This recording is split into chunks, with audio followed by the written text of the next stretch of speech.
ஏன்னா திராவிடம்ங்கிற தத்துவத்துல நிறைய குளறுபடிகள் அவர்களுக்கு இருக்கு. அவர் பலவீனமான பாயிண்ட். அது வந்து மொழியா, அது வந்து ஒரு இனமா, அது வந்து ஒரு குழுவா, அது ஒரு நிலப்பரப்பா அப்படின்னா அண்ணன் சுபையோட கடைசியில் அது ஒரு உணர்வுன்னு போயிட்டார். அது ஒரு எமோஷன் போயிட்டார். அப்படி அவங்க சொல்லலையே முன்னாடி. அது ஆனா தமிழன் என்ற ஒரு இனம் ஒன்று அப்படின்னு சொல்லும்போது அதை யாரும் மறுக்க முடியாது. ஆமா தமிழ் வந்து எவ்வளவு பழசுங்கிறது எல்லாருக்குமே நமக்கு தெரியும் அப்படிங்கிற பார்த்துருக்கோம். அந்த மாதிரி வந்து ஒரு ஒரு ஸ்ட்ராங்கான கவுண்டர் நெரேட்டிவ். பெருமைக்கெல்லாம் வந்து திராவிடம்னு சொல்லிருது. சிறுமைக்கெல்லாம் தமிழர் அப்படின்னு. தமிழன் சோற்றால் அடித்த பிண்டமாக இருக்கிறான்னு கலைஞர் எழுதுறார். அப்ப திராவிடன் சோற்றால் அடித்த பிண்டமாக இருக்கிறாங்க அப்படின்னு சொல்ல மாட்டார். திட்டம் வந்து திரும்ப திரும்ப வந்து ஏடிஎம்கே ஆட்சி கொடுக்குறீங்க. ஏன்னா தமிழன் வாழ மாட்டே இருக்கான். தமிழன் சோற்றால் அடித்த பிண்டம். ஜெயிக்கும் போது திராவிட மாடல் ஆட்சி சொல்லுவாங்க. தமிழர் நெறி ஆட்சி சொல்ல மாட்டாங்க. இப்ப இந்த மாதிரி அண்ணன் வந்து எடுத்து வைக்கும்போது இது நிறைய பேருக்கு கன்விக்ஷன் கொடுக்கும். ஆமா அது கரெக்டா இருக்குன்னு நினைக்கிறேன். அந்த இடத்துல அவர் வந்து அவருடைய நெரேட்டிவ் வந்து ரொம்ப ஸ்ட்ராங்கா கவுண்டர் வைக்கிறார் திராவிடத்துக்கு எதிராக. அந்த மாநாட்டுல தமிழ்நாட்டு கொடி அப்படின்னு சொல்லி ஒரு கொடியை வந்து ஏத்துறாங்க. அதுக்கு காரணம் வந்து பக்கத்து மாநிலங்கள்ல தனியா கொடி இருக்கு. அதே மாதிரி நம்மளுக்குன்னு ஒரு கொடி வேணும் அப்படிங்கிற ஒரு விஷயத்தை வந்து இந்த முறை வந்து அவங்க மாநாட்டிலேயே வந்து கொடியா ஏத்துறது.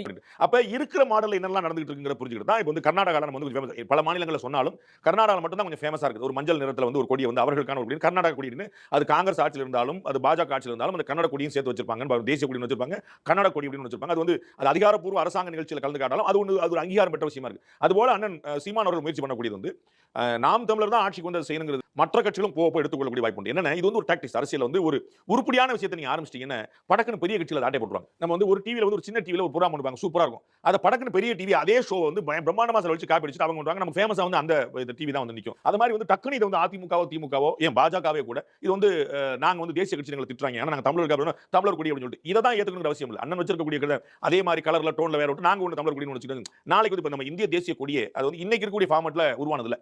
இது வேற வேற ஃபார்மட்ல உருவாகி ஒரு ஃபார்மானதான்.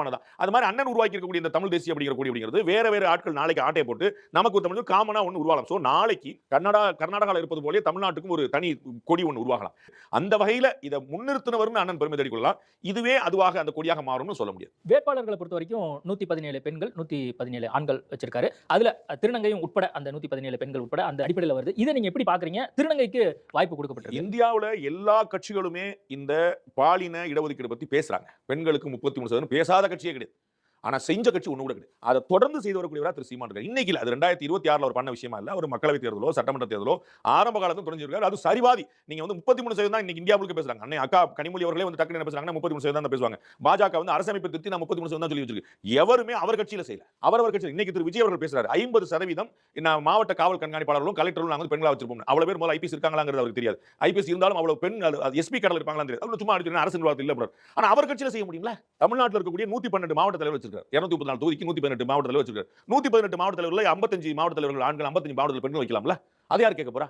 சரி வேட்பாளர் நாங்க ஆளி பாதி பண்ணி சொல்லலாம்ல? அது யார் கேட்க போறா? சோ அவர்களால் செய்யக்கூடிய விஷயம் நான் விஜய்ங்கிற ரீசன்ட் கட்சிக்காக சொல்றேன். பாஜக உட்பட நான் சொல்றேன், எல்லா கட்சியுமே பேசக்கூடியது பெண் உரிமை பத்தி, செய்யக்கூடியது இல்லை. அதுல திரு சீமான் அவர்கள் டே ஒன்ல இருந்து அதுல ஒரு மாற்று குறைவாக இருந்தாலும் போட்டி வலு குறைவாக இருந்தாலும் அதுல 100 ஓட்டு போயிருமோங்கிற மாதிரி இருந்தாலும் கூட நிறைய பெண்களை இறக்கி, அதாவது சரிவாதி பெண்களை இறக்கிட்டு அது ஒரு ஆச்சரியமான விஷயம் தான். அதுல விடாப்பிடியா இருக்கிறாரு. அந்த மாவட்டத்திலேயே அந்த சட்டமன்ற தொகுதியிலேயே ஒரு வலுவான ஆண் வேட்பாளர் கூட இருந்திருப்பார். அவன் இல்ல நான் பெண் தான் இங்க நான் அறிவிக்க போறேங்கிறதுக்காக நம்ம வந்து அதனால வந்து ஒரு ஆணை இறக்குறாரு. அது மாதிரி விஷயம் வந்து அசாத்தியமானது. தமிழ்நாட்டுல இந்தியாவில் வேற எந்த கட்சி செய்யாது. பேசுபொருளா மாறி இருப்பது பிராமண வேட்பாளர்களை அவர் வந்து வேட்பாளரா நிப்பாட்டினது. இதை எப்படி நீங்க புரிஞ்சுக்கிறீங்க? பிராமணர்கள் வந்து இந்த திராவிட இயக்க அரசியல்னால உண்மையான தாழ்த்தப்பட்டவர்களாக அவர்கள் தான் இருக்கிறார். அரசியல்ல வந்து ஒரு தீண்டத்தகாரர்களாக பிராமண சமுதாயத்தை மாத்தி வச்சிருக்காங்க. அது வந்து ஏதோ பேய் பிசாசு பூச்சாண்டி மாதிரி ஒரு பொய்யான நெரேட்டிவ் செட் பண்ணி வச்சுட்டு உண்மை இல்லாத கொண்டு வந்து அவங்க வந்து ரொம்ப கடுமையான நெரேட்டிவ் பண்ணாங்க. அதுல எல்லா கட்சியிலும் நிறையாச்சு. அதுல வந்து அது பாட்டாளி மக்கள் கட்சியோ அதிமுகவோ திமுகவோ பாஜகவோ காங்கிரஸோ எந்த கட்சியும் பாகுபாடு கிடையாது. நீங்க வந்து அவங்க எல்லாமே பிராமணர்கள்னா அது வந்து செகண்ட் லேயர் தான். அது ஒரு கடைசி வாய்ப்பா பார்த்துக்கிடுவோம், வேற வாய்ப்பே இல்லைன்னா பார்த்துக்கிடுவோங்கிற மாதிரி கொண்டு போய் பாட்டாங்க. ஒரு முன்னிறுத்தம் கிடையாது. திறமை இருந்தாலும் முன்னிறுத்தம் கிடையாதுங்கிற வச்சிருக்காங்க. அந்த இடத்துல அண்ணன் செஞ்சிருக்கு வந்து மகத்தான பணி. அது வந்து நான் வந்து பிராமணர்களுக்கு வக்காலத்து வாங்கினேன்னு நினைச்சாங்க. எல்லோரையும் கொண்டு வந்திருக்காரு. அது மாதிரி பிராமணர்கள் அப்ப நீங்க வந்து பாட்டாளி மக்கள் கட்சி வந்து 100% இடஒதுக்கீடு பத்தி பேசுகிறார். எல்லோருக்கும் இடஒதுக்கீடு மொத்தமா பிரிச்சிருக்கா, எவ்வளவு சமூகம் இருக்கு பிரிச்சிருக்கணும். அப்ப 100% இடஒதுக்கீடு பிராமணர் வர மாட்டாங்களா?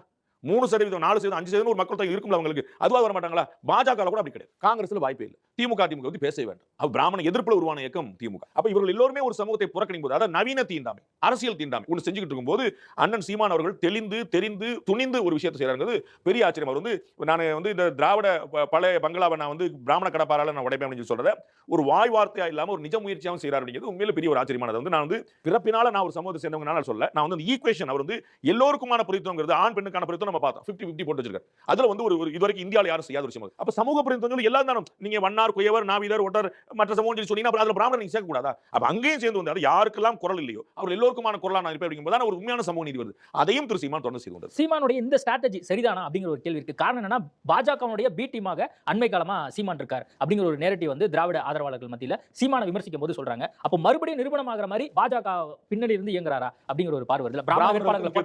பிராமணர்களுக்கு ஒரு அங்கீகாரம் கொடுக்கறதுனால, ஒரு பிராமணர்களை வேட்பாளர் நிறுத்தினால, சரிங்களா? நம்ம இப்ப வந்து யோசிப்போம். பாஜகவுடைய ஆட்சி 3 முறை ஜனாதிபதியை தேர்ந்தெடுக்கக்கூடிய வாய்ப்பு கிடைச்சிருக்கு. ஒரு முறை திரௌபதி முர்மு, இன்னொரு முறை அப்துல் கலாம், இன்னொரு முறை ராம்நாத் கோவிந்த். 3 பேரை பிரசிடென்டா பாஜக தேர்ந்தெடுத்து 3 யாராவது ஒருத்தர் பிராமணரா அப்படின்னு நீங்க சொல்லணும். இன்னைக்கு இருக்கக்கூடிய பிரதமர் நரேந்திர மோடி பிராமணரான்னு சொல்லணும். அவருக்கு வலதுகரமாக மூளையா இருந்து கட்சியும் நாட்டையும் இயக்கிக் கொண்டிருக்கக்கூடிய அமித்ஷா பிராமணரான்னு சொல்லணும். தமிழ்நாட்டு மாநில தலைவர் பிராமணரான்னு சொல்லணும். இப்படி கீ போஸ்ட்ல எந்த ஊர்ல பிராமணர், தமிழ்நாட்டு பாலிடிக்ஸ்லயே பாஜகலே ஒரு பிராமணர் கீ போஸ்ட்ல இருக்கார் பாத்தீங்களா சார்? அவர் தான் சார் நம்பர் 1, அவர் தான் சார் நம்பர் 2 அப்படின்னு யாராவது சொல்லணும்.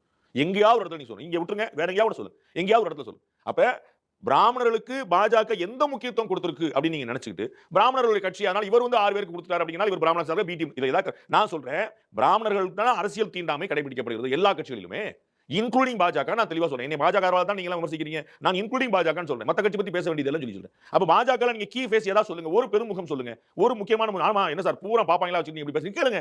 தமிழ்நாட்டுல யாரையா சொல்லுங்க நீங்க, இல்ல வட மாநிலங்களில் யாரா சொல்லுங்க. இப்ப பாரு சார் 58 பேர்ல வந்து 30 பேர் பிராமின் சார் சொல்லுங்க, யாரா சொல்லுங்க. அப்படி இல்லாத போது பாஜக முக்கியத்துவம் கொடுக்குதுன்னு சொல்றதே தவறு. அதோடைய பி டீம் சொல்றது அபத்தமான தவறு.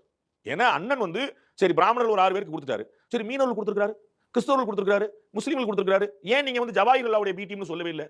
ஏன் இனிகோ இருதராஜோட பி டீம்னு சொல்லவே இல்லை? அது என்ன கணக்கு உங்களுக்கு? அது பிராமணர்களுக்கு ஒரு 6 பேர் கொடுத்தா மட்டும் பி டீம் வந்துருது. இஸ்லாமியர்களுக்கும் கிறிஸ்தவர்களுக்கும் மற்ற சமூகத்துக்கு கொடுக்கும்போது நாடார் கொடுத்துருக்காரு, தேவர் கொடுத்துருக்காரு, எந்த சமூகத்துக்கு கொடுக்கலன்னு சொல்லுங்க. அப்ப எல்லா சமூகத்துக்கு கொடுத்தா நீங்க பாராட்டுவீங்களா? அதுல ஒரு 4 பிராமணர் இருக்கான்னு சொல்லி நீங்க விமர்சிப்பீங்களா? பிராமணர்கள் வரக்கூடாது அரசுக்கு, தமிழர்கள் இல்லையா? ஊவே சாமிநாத ஐயர் செஞ்சதை விட தமிழுக்கு வேற யார் செஞ்சிருக்கா சொல்லுங்க? பாரதியார் செஞ்சதை விட தமிழுக்கு யார் செஞ்சிருக்கா? யார் சொல்லுங்க? திராவிட இயக்க தலைவர் ஒருத்தர் வந்து பாரதியாரோட கம்பேர் பண்ணுங்க, திராவிட இயக்க ஒரு தலைவர் வந்து நீங்க ஊவேசாவோட கம்பேர் பண்ணுங்க. யாரா ஒருத்தர் நீங்க சொல்லுங்க சார், இவர் வந்து இருங்க சார், இவரை விட ஊவேசா சூப்பர் சார், இவர் ஊவேசாவோட இவர் சூப்பர் சார், பாரதியோட இவர் சூப்பர் சார், ஒரு திராவிட இயக்க தலைவர் நீங்க சொல்லுங்க. தமிழுக்காக உயிரை கொடுத்தவர்கள் உட்கார்ந்து இருக்கிறார். அவர்களை நீங்க வந்து என்ன சொல்றீங்க? அவங்க ஜாதிங்கிற ஒரு காரணத்துக்காக நீங்க சொல்றீங்களா? அந்த ஜாதி வந்து வெளியில வந்து நீங்க காட்டுங்க.